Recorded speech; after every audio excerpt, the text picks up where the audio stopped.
சிவனே போற்றி, எந்நாட்டவர்க்கும் இறைவா போற்றி. தங்க சிவாய நம சேனல் பார்வையாளர்களுக்கும் நண்பர்களுக்கும் தோழிகளுக்கும் வணக்கம். இன்றைய தினம் அருள்மிகு மங்களாம்பிகை உடனான ரத்னபுரீஸ்வரர் திருக்கோயிலில் ஆடி கேட்டை பெருவிழாவின் முக்கிய நிகழ்வாக எம்பிரான் கோட்புலி நாயனார் குரு பூஜையை முன்னிட்டு கோட்புலியார் புராண ஐதீக விழா நடைபெற்றது. 63 நாயன்மார்களில் அரணாரிடத்தில் எல்லையில்லாத பக்தி பூண்டிருந்தார் கோட்புலியார். இவர் தமக்கு கிடைக்கும் அளவற்ற நிதிகள் அத்தனைக்கும் நெல் மணிகளை வாங்கி வீட்டில் மலைமலையாக குவித்தார். சேமித்த நெற்குவியலை கோயில் திருப்பணிக்கு பயன்படுத்தினார். ஒருமுறை நாயனார் அரச கட்டளையை ஏற்று போர்முனைக்கு புறப்பட்டார். போருக்கு போகும் முன்னே தம் குடும்பத்தாரிடமும் உறவினரிடமும் சுற்றத்தாரிடமும் எம்பெருமானுக்காக சேமித்து வைத்த நெல்லை யாரும் சொந்த உபயோகத்திற்கு எடுக்கக்கூடாது, அவ்வாறு எடுப்பது சிவ துரோகமாகும், இது இறைவன் ஆணை, கோயில் திருப்பணிக்கு எவ்வளவு வேண்டுமென்றாலும் எடுத்துக்கொள்ளலாம் என்று திட்டவட்டமாக கூறிவிட்டு புறப்பட்டு விட்டார்.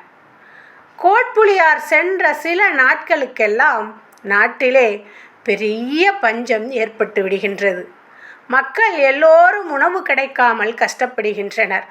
அந்த சமயத்தில் கோட்புலியாரின் உறவினர் பசியின் கொடுமை தாங்காமல் அடியார் வழிபாட்டிற்காக சேமித்து வைத்திருந்த நெல்லை தாராளமாக எடுத்து செலவு செய்தனர். போருக்கு சென்றிருந்த கோட்புலியார் வெற்றி பெற்று நாடு திரும்புகின்றார். சுற்றத்தார்களும் உறவினர்களும் நெற்குவியலை எடுத்து உண்டதை அறிந்து மிகுந்த சினம் கொண்டார். எம்பெருமானுக்கு வழிபாடு செய்யாமல் தங்கள் வறுமைக்கு நெல்லை பயன்படுத்தி கொண்ட சுற்றத்தார் அத்தனை பேரையும் அழைத்தார்.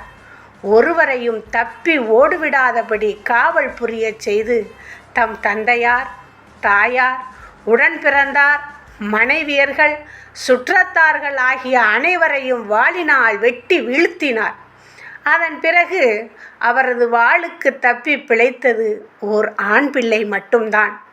அந்த பிள்ளையை கண்ட காவலன் நாயனாரிடம், ஐயனே, பாலகன் தம் குடிக்கு ஒரே புதல்வனாகும், இவன் அன்னத்தை உண்டதில்லை, இக்குழந்தையை மட்டுமாவது கொல்லாமல் அருள் புரியுங்கள் என்று பணிவோடு வேண்டினான்.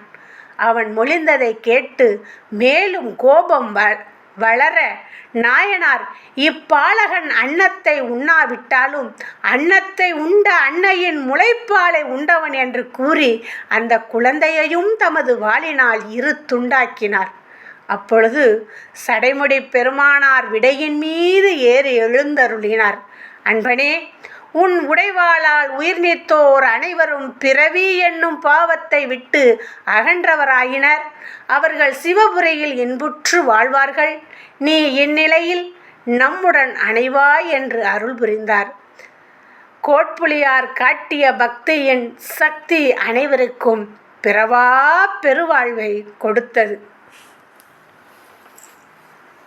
63 நாயன்மார்கள் திருவடிகளை போற்றி வணங்குவோம்.